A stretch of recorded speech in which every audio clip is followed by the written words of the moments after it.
ആഭരണ പ്രേമികളുടെ മോഹങ്ങൾ കണ്ടറിഞ്ഞ് ലൈറ്റ് വെയ്റ്റ് ഗോൾഡ്, ഡയമണ്ട് ആഭരണങ്ങളുടെ വിപുലമായ ശേഖരമൊരുക്കി വണ്ടൂർ മയൂരി ഗോൾഡ് എക്സ്പോ 2024.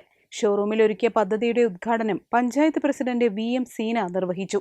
അത്ഭുതപ്പെടുത്തുന്ന ആഭരണങ്ങൾക്കൊപ്പം എക്സ്പോയിൽ മുൻകൂട്ടി രജിസ്റ്റർ ചെയ്യുന്നവർക്ക് ഉറപ്പായ സമ്മാനവും മയൂരി ഗോൾഡ് ഒരുക്കിയിട്ടുണ്ട്.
തുടങ്ങിയിട്ട് തന്നെ 15 വർഷമായി. അതിൽ ഒരു വർഷമായിട്ടാണ് ഇവിടെ വന്നിട്ടുള്ളത്. അതിൽ കഴിഞ്ഞ പ്രാവശ്യം തന്നെ ഞങ്ങൾ നല്ലൊരു പരിപാടി ഇവിടെ ചെയ്തു.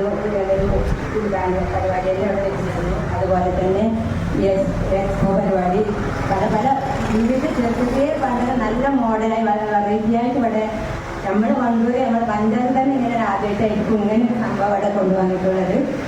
അതിന് നല്ലൊരു അഭിമാനം തന്നെ നമുക്ക് പറയാനുണ്ട്. അതുകൊണ്ട് എല്ലാവരും ഇതിന് സഹകരിക്കണം. എല്ലാവരും ഇത് വാങ്ങി എല്ലാവരും കാണാനും കണക്ക് നല്ലൊരു കാഴ്ച വെക്കണമെന്ന് മാത്രം പറഞ്ഞുകൊണ്ട് വണ്ടൂർ കാളികാവ് റോഡിലെ ടൗൺ സ്ക്വയറിന് മുൻവശത്തെ മയൂരി ഗോൾഡിലാണ് ഗോൾഡ് ആൻഡ് ഡയമണ്ട്സിന്റെ വ്യത്യസ്ത മോഡലുകളിലുള്ള ആഭരണങ്ങളുടെ പ്രദർശനം. ഇതിനായി 3 പ്രത്യേക കൗണ്ടറുകൾ ഒരുക്കിയാണ് മയൂരി ഗോൾഡ് ഉപഭോക്താക്കളെ ആകർഷിക്കുന്നത്. ചെറുതും വലുതുമായ വിപുലമായ കളക്ഷനും ജനങ്ങൾക്ക് പരിചയപ്പെടുത്തുവാൻ എക്സ്പോയിൽ സജ്ജമാക്കിയിട്ടുണ്ട്. 1 പവൻ സ്വർണം കൊണ്ട് 8 ആഭരണങ്ങൾ, 1 ലക്ഷം രൂപയ്ക്ക് ഒരാൾക്ക് വേണ്ട മൊത്തം ആഭരണങ്ങൾ തുടങ്ങി അത്ഭുതപ്പെടുത്തുന്ന ലൈറ്റ് വെയ്റ്റ് ഗോൾഡിന്റെ വിപുലമായ കളക്ഷൻ എക്സ്പോയുടെ പ്രത്യേകതയാണ്. ശനിയാഴ്ച തുടങ്ങിയ എക്സ്പോ ഈ മാസം 27 വരെ തുടരും.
പരിപാടിയുടെ ഭാഗമായി ചോക്കാട്, അഞ്ചച്ചവടി, വാണിയമ്പലം, വണ്ടൂർ, ചെറുകോട് മേഖലകളിലെ മുതിർന്ന കച്ചവടക്കാരെയും പ്രായം കുറഞ്ഞ ബിസിനസ്സുകാരെയും പ്രത്യേകം ആദരിച്ചു. പരിപാടിയിൽ പഞ്ചായത്ത് വൈസ് പ്രസിഡന്റ് പട്ടിക്കാട് സിദ്ദീഖ്, വ്യാപാരി വ്യവസായ ഏകോപന സമിതി unit president N. Abdul Gafoor, AKGSMA treasurer CP Thomas, panchayat അംഗങ്ങളായ E. Sithara, V. Jyothi, E. Thasniya Babu, Pallath Thulasi, K. Sreelatha, Mayuri Gold managing ഡയറക്ടർമാരായ TK Jafar, TK Najeeb, EP Shamsuddin തുടങ്ങിയവർ സംബന്ധിച്ചു. Business desk, W Vision news.